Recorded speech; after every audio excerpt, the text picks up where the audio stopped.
Olá, meu irmão, minha irmã, saúde e paz, Deus abençoe, Diácono Mauri, da Arquidiocese de Belo Horizonte, partilhando brevemente a liturgia deste domingo de Ramos, do ano de 2021, ano da graça do Senhor, ano que nós ainda sofremos a pandemia do Covid e nessa semana ainda vivenciamos o tempo forte da campanha da fraternidade junto com a quaresma que prossegue até a próxima quinta-feira de manhã, que nos convida a pensar na urgência do diálogo para defender a vida, para salvaguardar a vida, diálogo para vencer os discursos de ódio, os muros que geram morte, indiferença ao sofrimento dos irmãos e irmãs. É um cenário que nós vivenciamos, que nos impele urgentemente a dar testemunhos, frutos bons de homens e mulheres convertidos ao Evangelho, de homens e mulheres que fizeram o caminho de conversão desse tempo quaresmal. Urgente superar as divisões, superar os limites e superar também os egoísmos, como a concentração da liberdade, dos privilégios que competem somente a alguns que se julgam melhores que outros, vencer as concentrações de bens, de recursos que são comuns a todos, no egoísmo econômico sem fim, que consome a vida, toda forma de vida. E nessa liturgia desse domingo, então, de Ramos, nos toca muito forte a primeira leitura, que já é um texto do terceiro poema do servo sofredor de Javé, né, do nosso texto de Isaías. Esse texto muito forte vai nos apresentando aquele que, se celebramos a primeira liturgia desse domingo de Ramos, a entrada de Jesus gloriosa em Jerusalém, sendo saudado pelo povo, pelos seus discípulos, com ramos de oliveira, com mantos, com aleluias, Jesus em cima do burrinho. Agora vemos o prenúncio realmente do que é essa festa. Essa festa será a alegria da vida eterna, da ressurreição gloriosa de Jesus, no reino de amor, de bondade, de misericórdia de nosso Pai, uma vida plena para todos e todas, de sorte que a primeira leitura já dentro da liturgia do domingo, que prefigura a paixão, morte e ressurreição de Jesus, nesse texto do servo sofredor, que poderia ser interpretado com muitos estudiosos, podendo ser esse servo sofredor, o povo de Israel, ou o próprio profeta, ou alguém especial que viria dar cumprimento à palavra de Deus, ou algum Messias que virá depois, num futuro ideal, salvaguardar o povo de Israel na direção correta da salvação em Deus. Nós vemos aquele que se coloca à disposição de cumprir radicalmente a vontade do Pai. E por isso se permite ser humilhado, ser achocalhado, sofrer escárnios, ser torturado, macerado para o bem e a salvação de todos nós. É o que vimos na primeira leitura, esse servo sofredor que é como um barro moldado na mão de Deus Pai, assumindo essa missão por amor de cada um e cada um de nós, aceita viver o total esvaziamento, o total kenosis, por amor de todos nós, obediente ao Pai, conforme a segunda leitura de Paulo, obediente a tudo até o fim, inclusive a morte, morte de cruz. No movimento de esvaziamento, há dois movimentos nesse texto de Filipenses. Jesus, sendo igual a Deus, não se prende a essa condição, mas vai se esvaziando de si, assume a nossa humanidade e assume os últimos lugares da humanidade. O lugar dos condenados, dos pobres, dos excluídos, dos migrantes, dos inocentes culpabilizados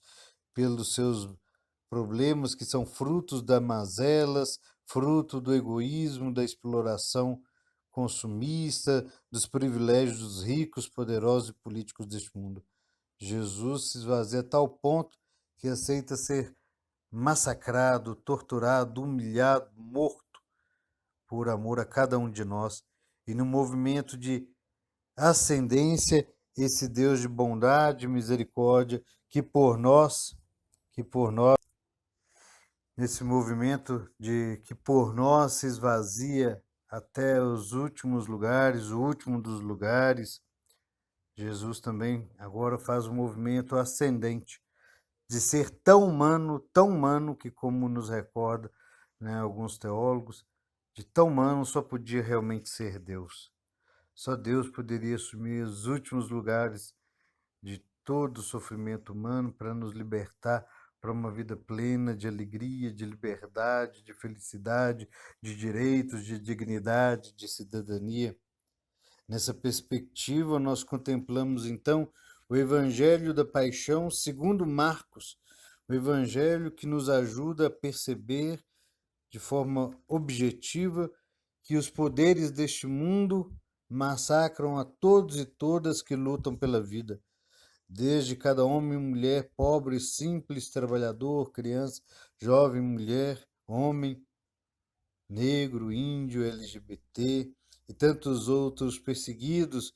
pelo coração duro, egoísta, torpe deste mundo, pelo pensamento vil, pelo pensamento, né, supremacista, pelo pensamento exclusivista, que vai deixando a morte tantos irmãos e irmãs à beira do caminho. Nós contemplamos esse irmão, essa irmã deixada à morte no próprio Cristo,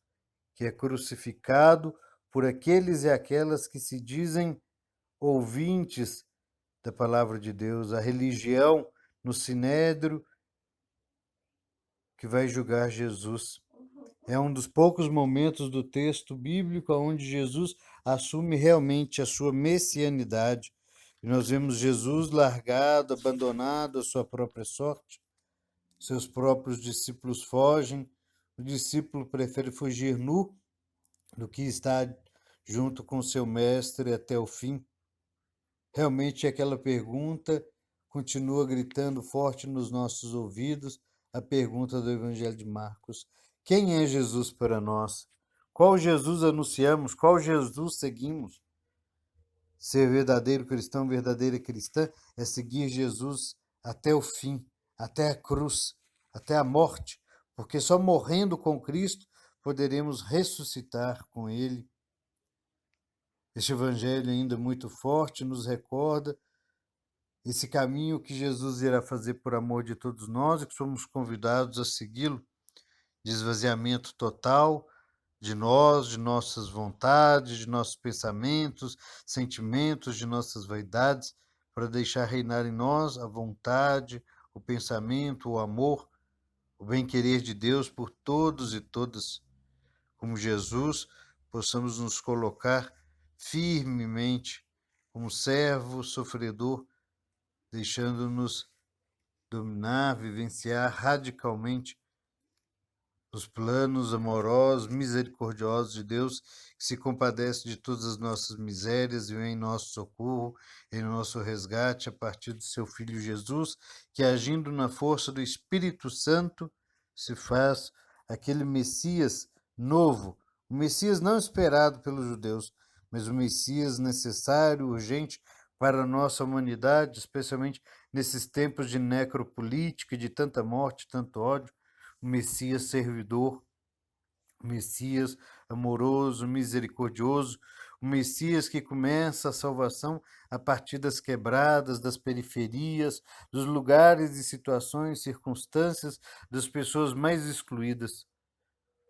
Assim é o sonho de Deus, assim é o nosso convite de fazer esse caminho com Jesus, subindo das periferias existenciais e geográficas da vida em direção a Jerusalém, para subir à cruz, subir à cruz com Jesus para vencermos toda morte, toda maldade, todo vírus, toda corrupção do coração e da mente humana, para oferecer um mundo novo de paz, de fraternidade, de diálogo, de justiça social, de um mundo, de um Brasil que caiba todos e todas, sem exceções, sem exclusões. Que possamos assim, obedientes, como um servo sofredor, até o fim, possamos construir um tempo novo de amor, de justiça e de paz. Finalizando, então, a paixão de Jesus se prolonga ainda hoje na nossa sociedade. Como podemos participar da paixão de Jesus e como podemos estar ao lado dele e dos marginalizados e marginalizadas do nosso tempo? Como assumir a profecia do nosso batismo, questionando os projetos de morte que ora ainda vigoram forte no nosso tempo, em meio à catástrofe da pandemia do Covid? Muitos projetos, inclusive, sustentados por discursos religiosos. É urgente assumir que Deus se glorifica no seu Filho Jesus, que encarna e, na sua encarnação, assume a cruz por amor e salvação de todos nós. Possamos assumir a nossa religião, que também é encarnação, por amor de toda a humanidade. Possamos assumir essa encarnação que abraça a cruz que é a porta estreita da vida eterna. Meu irmão, minha irmã, uma Semana Santa abençoada, cheia de bondade, de misericórdia, possamos terminá-la celebrando com alegria a ressurreição de Jesus, a ressurreição dele em nossas vidas, nós ressuscitando na Páscoa de Jesus, a Páscoa de Jesus em nossas Páscoas, possamos celebrar a vida que vence a morte, o bem que vence o mal, a esperança que vence o medo, o diálogo que vence o ódio, os discursos de ódio, todas as trevas que são vencidas pela luz do dia glorioso da Páscoa, e possamos celebrar com alegria a presença bondosa e misericordiosa de Deus em nossas vidas, em tudo e em todos, de um novo tempo que começa aqui e agora. Amém. O Senhor vos abençoe, Ele que é Pai, Filho e Espírito Santo. Amém.